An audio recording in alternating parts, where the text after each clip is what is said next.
늙은 자들아 너희는 이것을 들을지어다.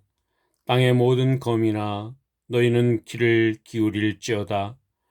너희의 날에는 너희 열조의 날에 이런 일이 있었느냐? 너희는 이 일을 너희 자녀에게 고하고 너희 자녀는 자기 자녀에게 고하고 그 자녀는 후 시대에 고할 것이니라. 요엘서 1장 2절 3절 말씀입니다. 요엘서는 성경의 책들 중에서 예언서의 하나로 분류되고 있는 책입니다. 요엘서 시작 부분은 탄식하는 어조로 심각하게 시작되고 있습니다. 그런데 시작되는 부분을 보면 이 기록은 당시 유다 나라에만 적용되는 경고와 예언뿐 아니라 후세대, 바로 우리가 사는 지금 이 세대에 적용되는 경고인 것을 알 수 있습니다. 요엘서의 저자는 요엘인데 요엘의 뜻은 여호와는 하나님이시다. 즉 요는 여호와, 엘은 하나님을 뜻합니다. 아모스와 호세아와 동시대 사람이었던 요엘은 선지자였습니다. 그의 출신에 대해서 요엘서 1장 1절은 이렇게 기술하고 있습니다. 성경은 요엘의 출신을 알리기 위해 아버지 부두엘을 소개하고 있는데 요엘에 붙인 부두엘은 그의 이름의 뜻을 보아 믿음의 사람이었던 것 같습니다. 믿음의 아버지에게서 믿음 있는 자녀가 나오는 것은 당연한 일입니다. 부두엘의 뜻은 하나님은 신실하시다라는 뜻입니다. 사실 요엘서에 대해서는 요엘서와 사도행전 외에는 언급이 없습니다. 그러나 요엘의 아버지를 소개한 짧은 의미를 보아 아마 요엘은 믿음 있는 아버지 밑에서 경건한 가정에서 성장한 것 같습니다. 요엘서 3장에 걸쳐서 나타나 있는 유다와 예루살렘에 대한 그의 관심으로 볼 때 그의 영적인 면을 책임지는 유다 나라 선지자로서 요아스 왕의 통치 기간에 남왕국 유다에서 활동했으며 제9대 왕 요아스의 제2기간인 BC 835년부터 796년까지 사역한 것으로 추정되고 있습니다. 요엘서 1장 15절 말씀에 오호라 그날이여 여호와의 날이 가까웠나니 곧 멸망같이 전능자에게로서 이르리로다. 요엘서는 곧 닥쳐올 심각한 재앙에 대한 내용으로 시작되고 있습니다. 요엘 선지자의 예언서지만 그러나 사실 여호와 하나님께서 요엘을 통하여 남방 유다에 닥쳐올 큰 재앙과 심판에 대하여 경고하시는 것이 요엘서의 내용입니다. 그런데 도대체 유다 나라에 어떤 일이 일어나고 있었으며 어떤 재앙이 다가오고 있었는가? 첫째는 메뚜기의 대재앙입니다. 팥종이가 남긴 것을 메뚜기가 먹고 메뚜기가 남긴 것을 늑이 먹고 늑이 남긴 것을 황충이 먹었도다. 요엘서 1장 4절의 말씀인데 이는 남방 유다에 좋지 않은 징조가 보이기 시작하였습니다. 서서히 가뭄이 들기 시작하더니 기근과 기아가 몰려왔습니다. 그런데 그것은 아무것도 아니었습니다. 어느 날 갑자기 지평선 아득히 먼 곳에서부터 뿌옇게 검은 먼지가 일며 무서운 메뚜기 떼가 몰려오는 것이었습니다. 재앙이었습니다. 몰려온 메뚜기들은 그냥 메뚜기들이 아니었습니다. 4가지 다른 종류의 무서운 메뚜기 떼였습니다. 상상해 보십시오. 메뚜기들이 사방에서 나타나 남아있는 식물들을 삽시간에 먹어치우는 모습들을, 남방 유다를 초토화했던 메뚜기 떼가 몰고 온 재앙과 극심한 가뭄 속에 요엘은 크고 두려운 심판의 징조를 보았던 것입니다. 그런데 그는 여기서 메뚜기 떼가 땅을 파괴하는 모습을 무서운 군대가 남유다를 쳐들어와 파멸시키는 것으로 빗대어 경고하고 있는데 그는 메뚜기 떼를 군대라고 불렀으며 그것을 통하여 하나님께 배역한 이스라엘에 미칠 하나님의 심판을 바라보았던 것입니다. 그것은 어떤 것에도 견딜 수 없을 만큼 무섭고 두려운 여호와의 심판 날이었습니다.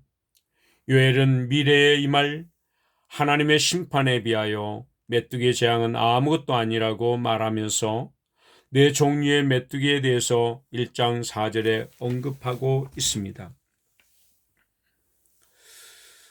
메뚜기의 이 종류는 첫째는 팥종이, 메뚜기, 늑, 황충 이렇게 네 가지를 언급하고 있는데, 팥종이는 까맣고 흰 털을 가진 나방의 유충으로 푸른 이파리들을 씹어서 잘라먹는 송충이 같은 것입니다. 메뚜기는 물이 때를 지어오는 메뚜기를 가리키고 있는데, 또한 늑은 한국어로 자벌레라고 사전에 나옵니다. 나무나 초목의 잎을 먹는데 일부 자벌레들은 꽃과 꽃봉오리 그리고 땅속 열매까지 다 먹어치우는 것입니다. 그리고 항충은 순 한국말로 누리라고 하며 풀무치라고 불리는데, 황충은 무리를 지어 다니면서 왕성한 식욕으로 모든 식물을 다 먹어치우는 그야말로 끝장을 내는 특징을 가지고 있습니다. 굶주린 황충 떼가 지나간 자리엔 아무것도 남지 않습니다. 대량으로 떼를 떼지어서 날아가는 모습은 먹구름을 연상시키고, 그 구름이 휩쓸고 지나간 자리에는 아무것도 남지 않아 매우 공포스러운 것으로 알려져 있습니다. 메뚜기 재앙의 다중적 의미는, 요엘서에 기록된 메뚜기의 재앙은 학자들 사이에 문자적, 상징적, 이중적인 의미로 해석되어 왔습니다. 그러나 우리는 마지막 시대를 사는 그리스도인들로서 더 영적이고 심층적인 의미를 생각해 볼 필요가 있습니다. 첫째, 메뚜기 천연재앙은 문자 그대로 해석하는 학자들은 이 재앙을 요엘 당시 정말 남유다에 임한 가뭄과 기근과 메뚜기 떼의 재앙으로 해석하고 있습니다. 메뚜기 떼로 인한 피해는 가뭄 피해보다 더 훨씬 심각합니다. 가뭄으로 수확이 확연히 줄어든 데다가 남은 곡식마저 가뭄으로 시들었는데, 메뚜기 떼들이 까맣게 몰려들어 조금 남아 있던 식물을 다 먹어치워버려 유다 나라의 백성들이 먹을 것도 팔 것도 심을 종자마저 없어져 버렸던 것입니다. 그렇다면 메뚜기 재앙이 왜 일어났을까요? 그 대답을 우리는 신명기 28장 15절과 38절에서 찾아볼 수가 있습니다. 내가 만일 하나님의 여호와의 말씀을 순종하지 아니하며 내가 오늘날 내게 명하는 그 모든 명령과 규례를 지켜 행하지 아니하면 이 모든 저주가 내게 임하고 내게 미칠 것이라고 말씀하고 있습니다. 또한 내가 많은 종자들 들에 심을지라도 메뚜기가 먹음으로 거둘 것이 적을 것이며 라고 신명기 28장 38절에 말씀하고 있습니다. 그렇습니다. 메뚜기 재앙이 임하는 이유를 성경은 명확하게 짚고 있는데, 그것은 이스라엘 백성들의 불순종입니다. 하나님의 말씀을 불순종하고 우상 숭배에 빠진 유다의 메뚜기 재앙이 이르러 온 땅이 초토화되었던 것입니다. 선지자는 또한 포도, 곡식, 기름과 같은 이스라엘 땅의 주요 생산물이 파괴되어 백성들이 고통에 시달리고 탄식하며 인간의 희락이 끊어졌다고 말씀하고 있습니다. 밀과 보리는 그들의 가장 중요한 곡식이었습니다. 또한 성경에서 포도와 무화과는 약속의 땅에 허락한 하나님의 복과 풍요와 안녕을 상징한다고 열왕기상 4장 25절의 말씀과 미가서 4장 4절의 말씀을 기록하고 있습니다. 그리고 자기 소유의 포도나무와 무화과나무 아래 쉬는 모습이야말로 평화와 번영의 목가적 풍경이라고 말할 수가 있을 것입니다. 그러나 이제 이 모든 것이 그들의 죄로 인한 하나님의 심판과 재앙으로 말미암아 사라져 버렸던 것입니다. 두 번째, 외국 군대의 침공입니다. 하나님께서는 요엘 선지자를 통해서 네 가지 해충의 피해를 말씀하신 후에 6절에 유다 민족을 침공해 쳐들어올 한 민족을 언급하고 있습니다. 한 이족이 내 땅에 올라왔음이로다. 그들은 강하고 무수하며 그 이는 사자의 이 같고 그 어금니는 암사자의 어금니 같도다. 그들이 내 포도나무를 멸하며 내 무화과나무를 긁어 말갛게 벗겨서 버리니 그 모든 가지가 하얗게 되었도다 라고 요엘서 1장 6절 7절에 말씀하고 있습니다. 메뚜기 재앙을 상징적으로 푸는 학자들은 메뚜기 떼가 구름처럼 몰려들어 식물을 파괴하는 모습을 한 군대가 침공에 들어와 유다를 완전히 파멸시킬 것을 대비하여 상징적으로 기록한 것이라고 말하고 있습니다. 아무튼 6절과 7절의 내용을 미루어 보아 이는 궁극적으로 곧 유다 백성이 침략을 받을 것을 경고하고 바로 이 족속들에게 유다가 철저히 유린당하여 잡아먹히게 될 실제적인 전쟁을 의미하고 있는 것입니다. 그렇다면 하나님께서 내 땅에 올라왔다고 한 이족, 바로 사자로 표현된 민족은 누구를 의미하고 있겠습니까? 그것은 이스라엘의 역사를 통해서 알 수 있듯이 그들을 침략한 바벨론 군대였습니다. 이스라엘은 흩어진 양이라 사자들이 그를 따르도다. 처음에는 아수르 왕이 먹었고 다음에는 바벨론 왕 느부갓네살이 그 뼈를 꺾도다. 예레미야서 50장 17절 말씀입니다.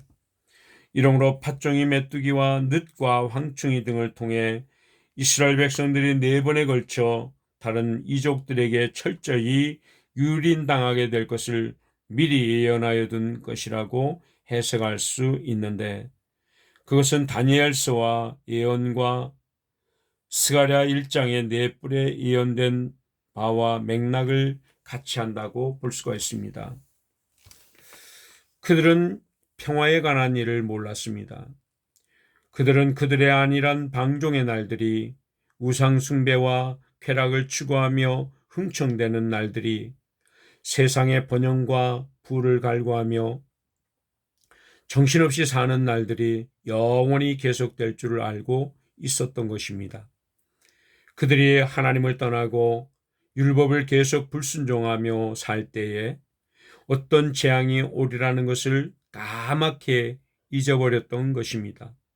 곧 이제 무서운 바벨론의 군대가 쳐들어와 그들의 왕과 왕족과 왕비와 자녀와 처자들을 잔인하게 죽이고 잡아갈 것이었으며 그들의 땅은 황폐하게 될 것이었습니다. 세 번째, 하나님의 교회의 영적인 기근과 재앙. 세 번째, 메뚜기 떼의 습격을 받은 재앙을 가장 영적인 의미로 풀어본다면 이것은 하나님의 교회 내에 말씀의 기근과 오류의 침입으로 인한 바른 복음과 진리의 손실이라고 말할 수가 있을 것입니다. 하나님께서 성경을 통하여 우리에게 전해주신 바 진리가 점점 파괴되어가는 실상은 메뚜기 재앙으로 비유할 수가 있습니다. 먼저 팥종이 재앙입니다. 잎을 잘라먹는 송충이의 공격을 받은 것처럼 하나님의 교회 안에 진리의 중요한 기둥과 줄기들이 싹둑싹둑 잘려버리는 일들이 일어났습니다. 그 다음에 중요한 진리의 기둥들이 무너지자 메뚜기 떼가 몰려오듯 오류의 큰 물결이 하나님의 교회를 휩쓸게 되었고, 자벌레 늑이라고 하는 자벌레는 이 꽃과 열매까지 먹어치우듯이 오류로 인해 하나님의 교회에 나타나야 할 의의 열매와 표준들이 깨끗이 없어져 버렸으며, 마지막에 황충의 공격을 받은 듯 하나님의 교회는 진리의 기둥과 터가 깡그리 사라지고 영적으로 황폐하게 되었습니다.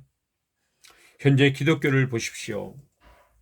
마치 하나님의 백성이 외국 군대 바벨론의 공격을 받아 멸망하듯이 얼마나 바벨론의 오류로 완전히 정복당하고 있는가를 영적인 눈을 열게 해서 볼 수 있기를 바랍니다.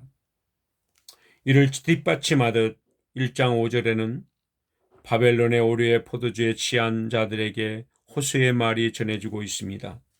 무릇 취하는 자들아 너희는 깨어 울지어다. 포도주를 마시는 자들아 너희는 곡할지어다.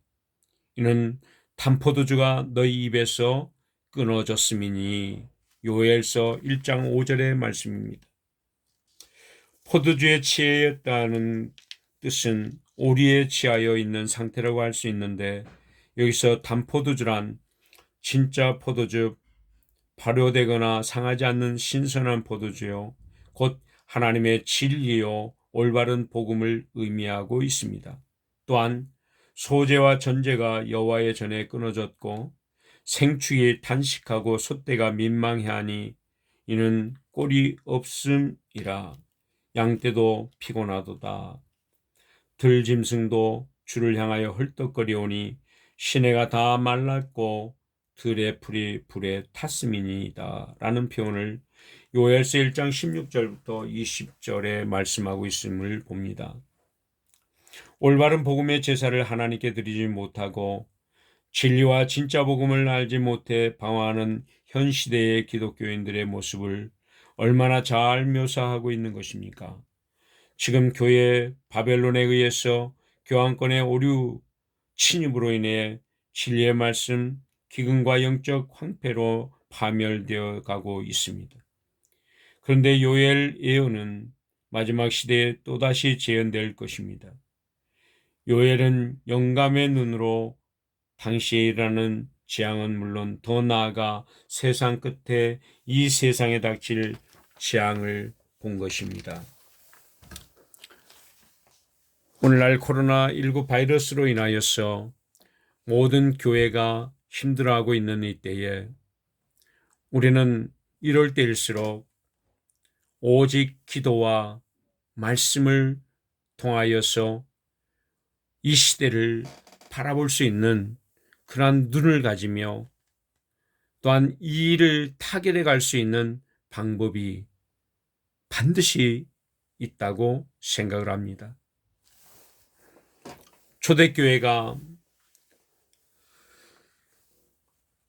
그 유대인들의 공격과 또한 그 다른 사상을 갖고 있다고 하면서 흩어진 그 디아스포라가 된 예수님의 제자들이 가는 곳마다 복음을 증거하며 더 불같이 일어났던 것처럼 우리는 코로나19 바이러스를 통해서 우리 자신들이 하나님의 말씀과 기도와 전도의 전략을 세워서 죽어가는 저 영혼들을 살리고 썩어진 이 사회를 다시 한번 회복시켜서 정말 사회를 살리는 그 하나님의 생명의 강물이 흘러들어가서 이 시대를 살리는 그러한 성도, 그러한 교회, 그러한 크리스찬들이 될 수 있기를 간절히 축원을 드립니다.